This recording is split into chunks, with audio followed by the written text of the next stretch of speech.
যে বাবরি মসজিদ যখন ধ্বংস হয়, আমাদের ভারতবর্ষের একটা লজ্জার কথা যে এরকম ঘটনা হতে পারে।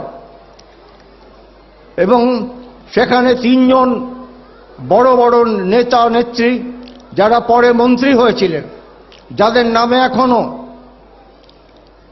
মামলা আছে, ক্রিমিনাল কেস আছে, তারা সেখানে উপস্থিত।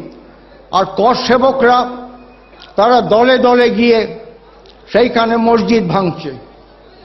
আর সুপ্রিম কোর্টকে তারা বলেছিলেন, সুপ্রিম কোর্ট তাদের ডেকেছিলেন যে কর সেবকরা কি করতে যাচ্ছে ওখানে বাবরি মসজিদের ওখানে। তারা বলেছিলেন যে সেখানে ধর্মীয় গান গাইবেন, ধর্মীয় গান করতে যাচ্ছেন, কিন্তু ভেঙে গুড়িয়ে দিল। আর ওদের যিনি তখন মুখ্যমন্ত্রী ছিলেন,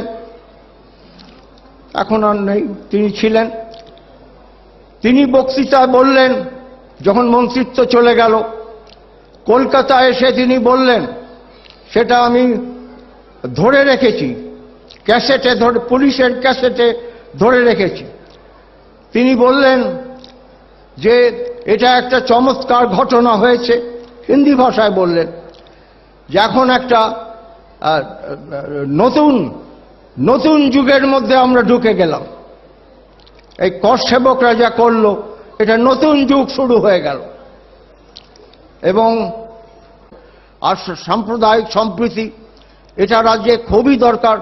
যেমন সাম্রাজ্যবাদের বিরুদ্ধে আমরা, তেমন আমরা চাই না আমেরিকার দাসত্ব, তেমন আমরা চাই না যে সম্প্রদায় বিভেদ হোক।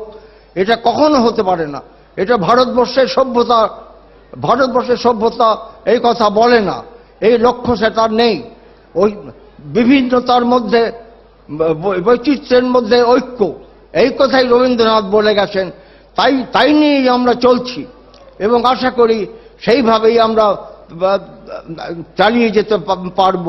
এবং আপনারা এখানে যা